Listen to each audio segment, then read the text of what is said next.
নমস্কাৰ, মই ত্ৰিদীপ ভাগৱতী এটা নতুন ভিডিঅ'লৈ আপোনালোকক স্বাগতম জনাইছোঁ। IPL চলি আছে, আপোনালোক আটাই IPL হয়তো এবাৰ হ'লেও চাইছে। IPLৰ সময়তে একেলগে ৰাজনীতিৰ কথাও চলিছে, কিন্তু আজি ৰাজনীতিৰ কথা নেপাতো, আজি IPLৰ কথা পাতিম।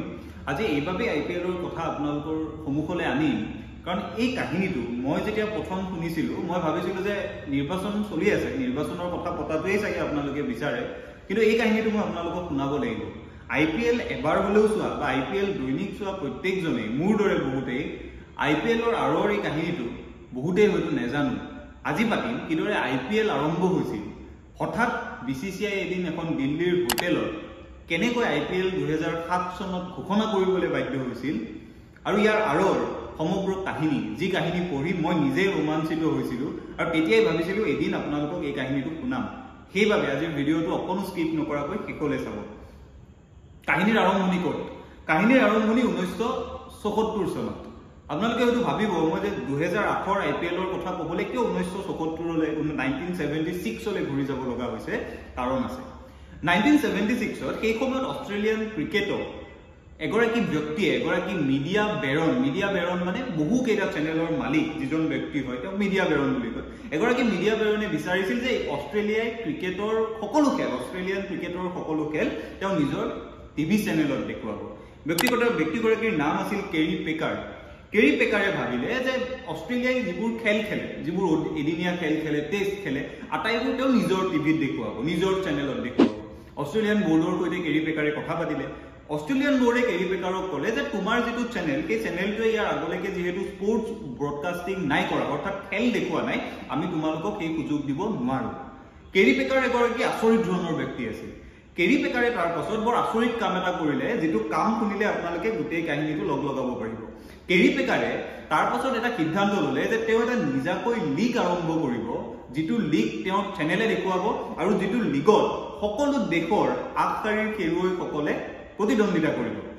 এতিয়া কাহিনীটো আপোনালোকে সহজকৈ বুজক। সেই সময়ত যিবোৰ খেলুৱৈ আছিল, আপোনালোকে 1983 চনৰ ভাৰতীয় দলটোৰ কথা জানেই। ভাৰতীয় দলটো যেতিয়া বিশ্বকাপ জিকি ঘূৰি আহিছিল, লতা মংগেশকাৰৰ এখন অনুষ্ঠান পাতিহে তেওঁলোকক আমি প্ৰাপ্য মাননি দিব পাৰিছিলোঁ। অৰ্থাৎ সেই সময়ত প্ৰত্যেকগৰাকী ক্ৰিকেটাৰে আজিৰ দৰে বিজ্ঞাপন পোৱা নাছিল, আজিৰ দৰে ধনী নাছিল, ক্ৰিকেটাৰসকলৰ অৱস্থা বৰ শোচনীয় আছিল। কেৰী পেকাৰে তেতিয়া ক'লে যে প্ৰত্যেকজন ক্ৰিকেটাৰক তেওঁ 3 গুণ টকা দিব, আৰু 3 গুণ টকা দিয়াৰ পাছত তেওঁলোকে আন্তৰ্জাতিক ক্ৰিকেট এৰি কেৰী পেকাৰৰ যিটো নিজৰ লীগ, যাক তেওঁ নাম দিলে ৱৰ্ল্ড চিৰিজ ক্ৰিকেটত খেলিব লাগিব। শেষত এনেকুৱা এটা পৰিস্থিতি হ'ল, বহু দেশৰ দামী খেলুৱৈবিলাকে, আগশাৰীৰ খেলুৱৈবিলাকে কেৰী পেকাৰৰ ৱৰ্ল্ড চিৰিজ ক্ৰিকেটত খেলিবলৈ আগবাঢ়ি আহিল। পৰিস্থিতি ইমান বিষম হ'ল যে অষ্ট্ৰেলিয়া, ইংলেণ্ড, ৱেষ্ট ইণ্ডিজ এই দলবোৰৰ যিবোৰ মূল দলটোৰ খেলুৱৈ আছিল, অৰ্থাৎ আন্তৰ্জাতিক ক্ৰিকেট খেলা খেলুৱৈ আছিল, সকলো আহি কেৰী পেকাৰৰ লীগত খেলিবলৈ আৰম্ভ কৰিলে। আৰু সেই অৱস্থা দেখি শেষত অষ্ট্ৰেলিয়ান ক্ৰিকেটে কেৰী পেকাৰৰ সেই গোটেই যুঁজটোৰ সন্মুখত হাৰ মানিলে, আৰু অষ্ট্ৰেলিয়ান ক্ৰিকেট আৰু ICCয়ে যে কেৰী পেকাৰৰ লীগত অংশগ্ৰহণ কৰা খেলুৱৈসকলক, ৱৰ্ল্ড চিৰিজত অংশগ্ৰহণ কৰা খেলুৱৈসকলক আন্তৰ্জাতিক ক্ৰিকেটৰ পৰা বাদ দিবলৈ সিদ্ধান্ত লৈছিল, পুনৰ ঘূৰাই ল'ব লগা হ'ল। এই গোটেই কাহিনীটোৱে ক্ৰিকেট বিশ্বক এটা কথা শিকালে যে কেনেকৈ এটা প্ৰাইভেট ব্যক্তিগত চেনেলৰ মালিকে সমগ্ৰ ক্ৰিকেট বিশ্বত এটা সন্ত্ৰাসৰ সৃষ্টি কৰিছিল, নিজাকৈ এটা লীগ আৰম্ভ কৰি সমগ্ৰ ক্ৰিকেট বিশ্বৰ ইতিহাসক এটা নতুন মূৰ দিছিল। এতিয়া 2008 চনলৈকে ঘূৰি আহোঁ। 2007 চনত ভাৰতে ৱেষ্ট ইণ্ডিজলৈ 50 অভাৰৰ ক্ৰিকেট ৱৰ্ল্ড কাপ খেলিবলৈ গ'ল। মোৰো মনত আছে, আপোনালোকৰো মনত আছে। বাংলাদেশৰ লগত আমি প্ৰথমখন খেলত হাৰিলোঁ, বাৰ্মুডাৰ লগত আমি 400 ৰান কৰিলোঁ, শ্ৰীলংকাৰ লগত আকৌ হাৰিলোঁ, ভাৰতীয় দলটো ঘূৰি আহিবলৈ বাধ্য হ'ল। সেই দলত কোন নাছিল? তেণ্ডুলকাৰ আছিল, সেই দলত সৌৰভ গাংগুলী আছিল, ৰাহুল দ্ৰাবিড় আছিল, এটা তাৰকাৰে সমৃদ্ধ দল। 2007 চনত যেতিয়া ভাৰতীয় দলটো বিশ্বকাপ হাৰি উভতি আহিল, তেতিয়া 2007 চনতেই আগষ্ট-ছেপ্টেম্বৰ মাহত ICCয়ে ঘোষণা কৰিলে বিশ্বকাপ T20 প্ৰতিযোগিতা, T20 ৱৰ্ল্ড কাপ। সেই সময়লৈকে ভাৰতত T20 সম্পৰ্কে বৰ বিশদ আলোচনা একো হোৱা নাছিল। BCCIৰ মত আছিল যে ক্ৰিকেটক এদিনীয়া আৰু টেষ্টে জীয়াই ৰাখিব, T20 খেলে বহু বেছি জীৱন নাপায়, T20 খেল হয়তো এবছৰ 2 বছৰ থাকিব, ধুমুহাৰ দৰে আহিব, ধুমুহাৰ দৰে নাইকিয়া হৈ যাব। সেই সময়ত ZTVৰ মালিক আছিল সুভাষ চন্দ্ৰই 2003 চনৰ পৰা এটা চেষ্টা কৰি আছিল যে ভাৰতীয় ক্ৰিকেটক কিদৰে তেওঁ ZTVত দেখুৱাব পাৰে। মানে ভাৰতীয় ক্ৰিকেটৰ শৰ্ত, ভাৰতীয় ক্ৰিকেটৰ পৰ্দাৰ শৰ্ত কিদৰে সুভাষ চন্দ্ৰই লাভ কৰিব পাৰে। সুভাষ চন্দ্ৰই বহুকেইটা কাম কৰিছিল। সুভাষ চন্দ্ৰই ডালমিয়া সেই সময়ত BCCI প্ৰেচিডেণ্ট আছিল। সুভাষ চন্দ্ৰই শাৰদ পাৱাৰক BCCI প্ৰেচিডেণ্ট হোৱাত সহায় কৰিলে। গোটেই ৰাজনীতিত সুভাষ চন্দ্ৰ সোমাই গ'ল। সুভাষ চন্দ্ৰই বিচাৰিছিল যে ভাৰতীয় ক্ৰিকেটক জি টিভিয়ে দেখুৱাওক, আৰু এই গোটেই প্ৰক্ৰিয়াটোৰ কথা পাতিবলৈ তেওঁ BCCIৰ কাষ চাপিল। BCCI অষ্ট্ৰেলিয়ান ক্ৰিকেট বোৰ্ডে 80 চনত যিটো পাৰ্কাৰক যিটো যুক্তি দিছিল যে তোমালোকৰ কোনো এক্সপিৰিয়েঞ্চ নাই, গতিকে তোমালোকে দেখুৱাব নোৱাৰা, একেই যুক্তিটো দিলে। তাৰ পাছৰ কাহিনীখিনি বৰ ৰোমাঞ্চকৰ। সুভাষ চন্দ্ৰই তাৰ পাছত ঘোষণা কৰিলে যে মই নিজাকৈ এটা লীগ আৰম্ভ কৰিম পাৰ্কাৰৰ দৰে। লীগটোৰ নাম হ'ব ইণ্ডিয়ান ক্ৰিকেট লীগ, ICL। এতিয়া কাহিনীটো আপোনালোকে চাব। 2007 বিশ্বকাপ শেষ হৈছে, 50 অভাৰৰ বিশ্বকাপ। 50 অভাৰৰ বিশ্বকাপৰ পাছত বিশ্বৰ বহু খেলুৱৈয়ে অৱসৰ ল'লে। ব্ৰায়ান লাৰা আপোনালোক আটাই চিনি পায়, ব্ৰায়ান লাৰাই অৱসৰ ল'লে।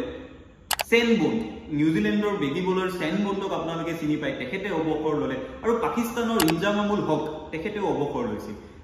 সুভাষ চন্দ্ৰই ঘোষণা কৰিলে যে ICLত এই গোটেই খেলুৱৈসমূহে খেলিব, আৰু 1983ৰ যিটো বিশ্বকাপ জয়ী দল আছিল সেই দলটোক লৈ সুভাষ চন্দ্ৰই এই ICL চলাবলৈ এখন গভৰ্ণিং বডি গঠন কৰিলে, যাৰ চেয়াৰপাৰ্চন হ'ল কপিল দেৱ।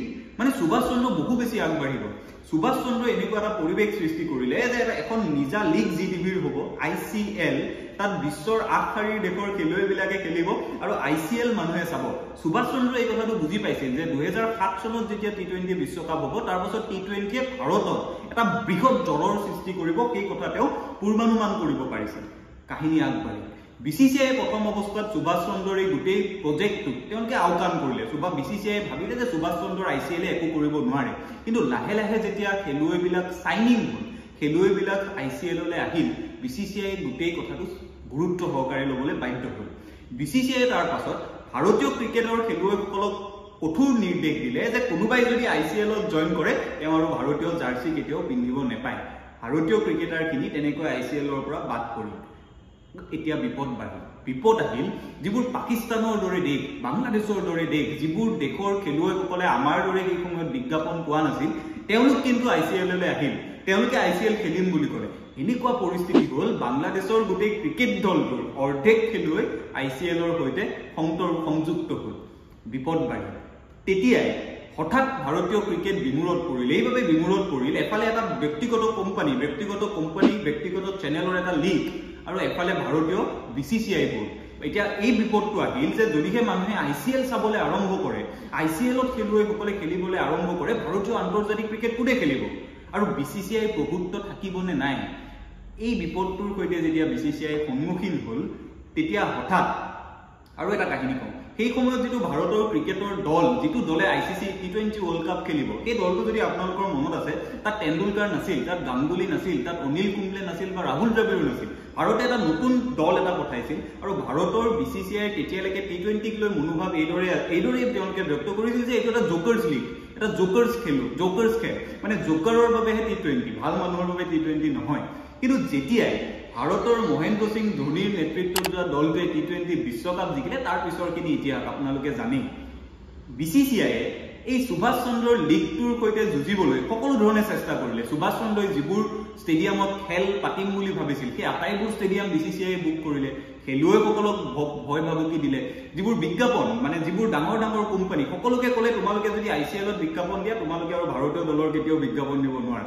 ভয়ংকৰ পৰিস্থিতি এটা হ'ল। কিন্তু সুভাষ চন্দ্ৰ শান্ত নহ'ল।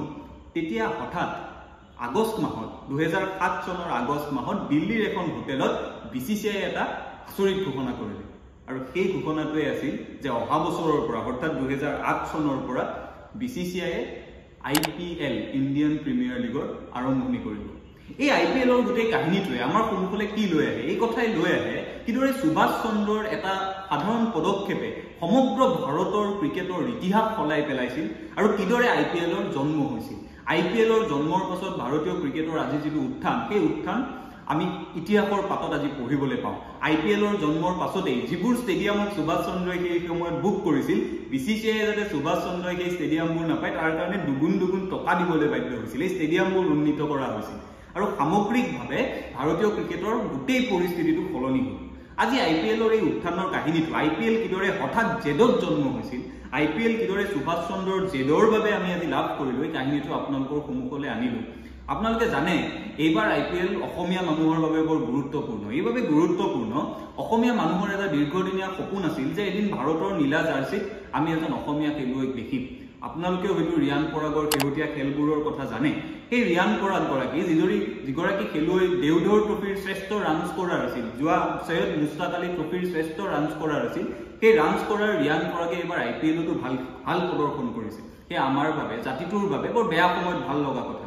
ৰিয়ান পৰাগৰ কাহিনী হয়তো মই আন এটা ভিডিঅ'ত আপোনালোকৰ সন্মুখলৈ আনিম, কিন্তু আজি IPLৰ এই কাহিনীটো এইভাবে আপোনালোকক কোৱাটো উচিত বুলি ভাবিলো। মই যেতিয়া কাহিনীটো পঢ়িছিলো যে জেদত কিদৰে IPLৰ জন্ম হৈছিল, কিদৰে 18 এপ্ৰিলৰ দিনা যেতিয়া 2008 চনত প্ৰথমখন খেল হৈছিল, ব্ৰেণ্ডন মেকুলামৰ সেই 158 ৰানৰ ইনিংছটোৱে সমগ্ৰ IPLৰ ইতিহাস সলাই দিছিল, কিদৰে 21কৈ বাঢ়ি অহা IPL আজি ইমান ডাঙৰ এটা ব্যৱসায় হৈছে, সুভাষ চন্দ্ৰৰ সেই জেদ, BCCIৰ কঠোৰ মনোভাৱ, এই গোটেই ইতিহাসটোৱে IPLক কি গতি দিছে। মই জানো ক্ৰিকেট অনুৰাগী আমাৰ আটাইৰে মাজত লুকাই থকা ক্ৰিকেট অনুৰাগীজনৰ বাবে এই ভিডিঅ'টো বৰ গুৰুত্বপূৰ্ণ আছিল। সেইবাবে আজিৰ ভিডিঅ'টো প্ৰস্তুত কৰিলো। আশা কৰোঁ আপোনালোকে এই ভিডিঅ'টো চাই ভাল পালে আৰু পৰৱৰ্তী ভিডিঅ'সমূহৰ বাবে আন্তৰিকতাৰে বাট চাব। ধন্যবাদ।